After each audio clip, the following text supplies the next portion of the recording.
ഇന്ന് തന്നെ ഡൗൺലോഡ് ചെയ്യൂ. കാണൂ നിങ്ങളുടെ ഫേവറേറ്റ് ഷോസ്. ഇതിന് വിഷമുണ്ടോ?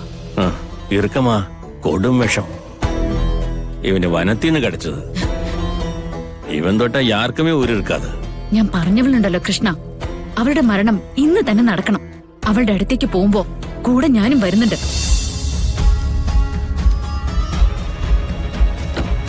അമ്മ,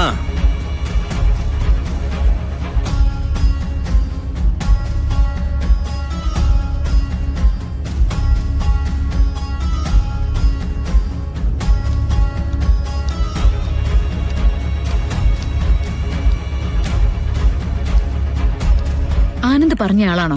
ആമാ. ആനന്ദ് എന്താ പറഞ്ഞേ? മാഡത്തേക്ക് ഏതോ തേവപ്പെടുന്നു സൊന്നെ. അന്ന കറക്റ്റ് സൊല്ലല്ലേ. നിങ്ങളുടെ കയ്യില് പാമ്പില്ലേ? ഇറുക്കമാ, 5 എണ്ണം ഇருக்கு. അതിലെ ഏറ്റവും വിഷം കൂടിയതേതാ? എങ്കിട്ട് മൂർക്കനിരിക്കെ, വെള്ളിക്കെട്ടിരിക്കെ എല്ലാമേ വിഷപ്പാമ്പതാ. എന്നമ്മാ, ഉങ്ങൾക്ക് ഫോട്ടോ പിടിക്കണമാ? ഫോട്ടോ പിടിക്കാനൊന്നും അല്ല, എനിക്ക് ഒരാളെ കൊല്ലണം. എന്നാ? ഒരാളെ കൊല്ലണം. അത് മുടിയാതമാ. എനിക്ക് அந்த மாதிரி பிசினஸ் ഒന്നും கிடையாது. சும்மா തെരുവ് പോയി പാമ്പെ കാട്ടിയാ സില്ലറ കിടക്കും. അത് ഓക്കെ.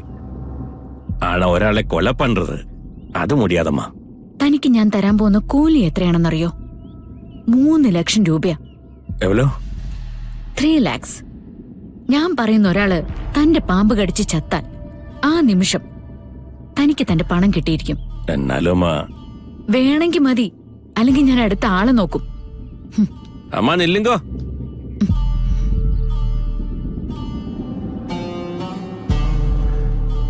எனக்கு ஓகே அம்மா. ரிஸ்க் தான். ஆனா மேடம் எவ்வளவு தூரம் வந்து சொல்லிருக்காரில்லையா, நான் ரெடி ஆக்காமா.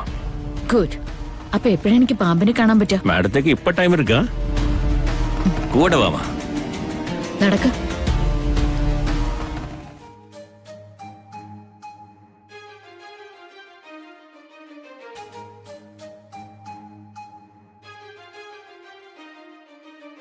ഇപ്പോഴെങ്കിലും തങ്കത്തിന്റെ സംശയം മാറിയല്ലോ.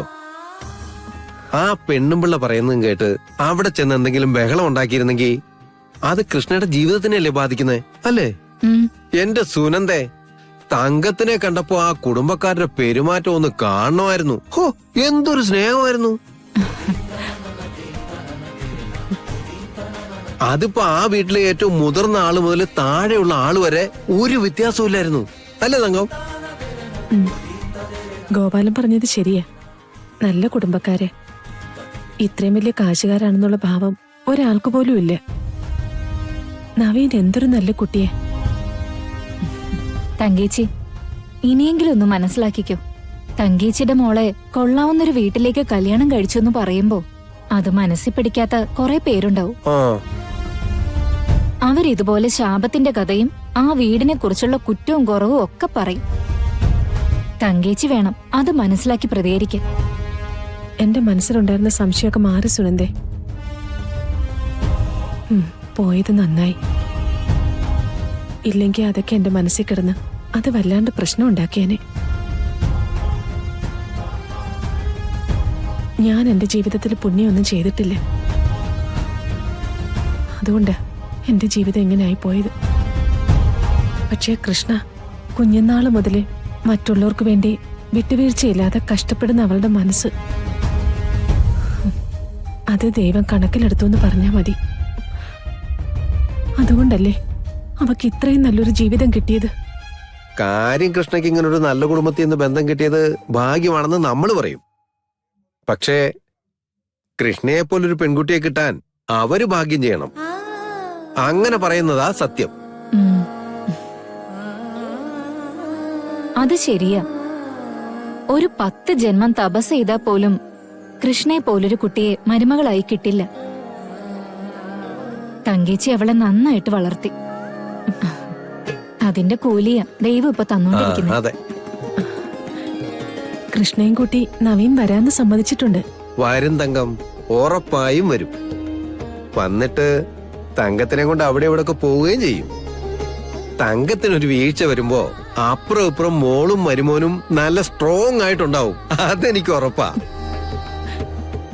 എന്റെ കാര്യത്തിന് ഓടി വരുമൊന്നും വേണ്ട. രണ്ടുപേരും നന്നായിട്ട് ജീവിച്ചാൽ മാത്രം മതി.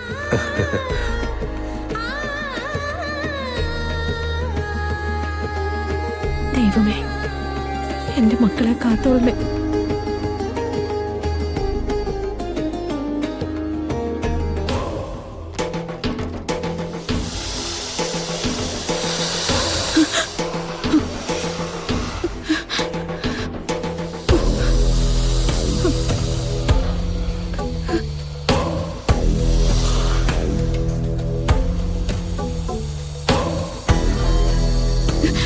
മതി മതി, അടയ്ക്ക് അടയ്ക്ക്.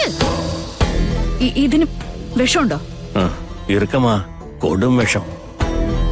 ഇവന് വനത്തിന്ന് കടിച്ചത്. ഇവൻ തൊട്ട യാർക്കുമേ ഊരിക്കാതെ. ഞാൻ പറഞ്ഞവളുണ്ടല്ലോ കൃഷ്ണ, അവളുടെ മരണം ഇന്ന് തന്നെ നടക്കണം. അവളുടെ അടുത്തേക്ക് പോകുമ്പോ കൂടെ ഞാനും വരുന്നുണ്ട്. ഇങ്ങനെയുള്ള കാര്യത്തിന് മുന്നിലെത്തുമ്പോ വെറുതെ ഓരോന്ന് പറഞ്ഞ് രക്ഷപ്പെടാൻ ശ്രമിക്കരുത്. ഇല്ലമ്മ, അമ്മ ധൈര്യമാര്. ശരി, എടുത്തോ. സരിമാ. ഇന്ന് കൃഷ്ണയുടെ അവസാനത്തെ ദിവസം. എന്ന് വേണമെങ്കിലും എനിക്ക് ഭീഷണിയായേക്കാവുന്ന ഒരുത്തി എന്നേക്കുമായി തീരാൻ പോവാ.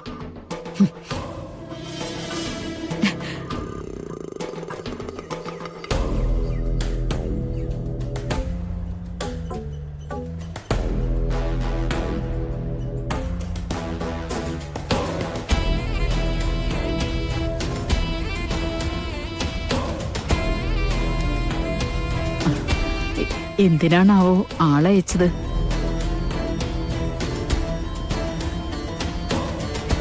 കാര്യങ്ങൾ അല്പം കടുപ്പം കൂടി വരികയാണല്ലോ സരസ്വതിയമ്മേ. പറഞ്ഞ വ്രതാനുഷ്ഠാനങ്ങളൊക്കെ മുടക്കം കൂടാതെ ചെയ്യുന്നുണ്ട്.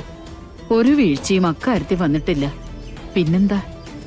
തറവാട്ടിൽ തന്നെയുള്ള ചില ശത്രുക്കളെ കുറിച്ച് സരസ്വതിയമ്മ സൂചന തന്നിരുന്നല്ലോ. പക്ഷേ കുടുംബത്തിന് പുറത്തു നിന്നുള്ള ചില ശക്തികള് ചില പ്രവൃത്തികളുമായിട്ട് എത്തുന്നുണ്ട്. അങ്ങനെ ചില സൂചനകൾ കിട്ടിയിട്ടുണ്ട്. കുടുംബത്തിന് പുറത്തു നിന്നോ? അതാരാണ്? കളരിക്കൽ തറവാടിന്റെ ശാപം മാറുന്നതിൽ ആർക്കാണിത്ര പ്രയാസം?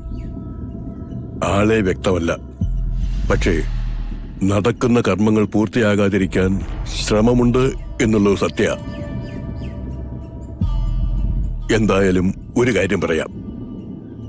വ്രതാനുഷ്ഠാനങ്ങൾ നടത്തുന്ന ആ പെൺകുട്ടിയുടെ ഇച്ഛാശക്തി ഒന്നുകൊണ്ട് മാത്രമാണ് ഇത്രയും ദിവസം ഒരു കുഴപ്പവും കൂടാതെ കാര്യങ്ങൾ മുമ്പോട്ട് പോയത്. പൂജാകർമ്മങ്ങൾ 41-ാം ദിവസത്തിലേക്ക് അടുക്കും തോറും ആ പെൺകുട്ടിയില് പ്രത്യേക ശ്രദ്ധ പതിപ്പിക്കണം. മറക്കരുത്. സർപ്പദംശനത്തിനുള്ള സാധ്യത ഇനിയും അവസാനിച്ചിട്ടില്ല. എന്ത് കഠിനമായ പരീക്ഷണങ്ങളും അങ്ങ് പറഞ്ഞോളൂ. എന്നെ കൊണ്ടാവും വിധം ഞാനത് പൂർത്തിയാക്കാം. ഈ കാര്യത്തില് മറ്റുള്ളവർ വ്രതമനുഷ്ഠിച്ചതുകൊണ്ടോ പൂജകൾ നടത്തിയതുകൊണ്ടോ പ്രയോജനമൊന്നുമില്ല. എല്ലാം പൂർത്തിയാക്കേണ്ടത് ആ പെൺകുട്ടി തന്നെയാണ്.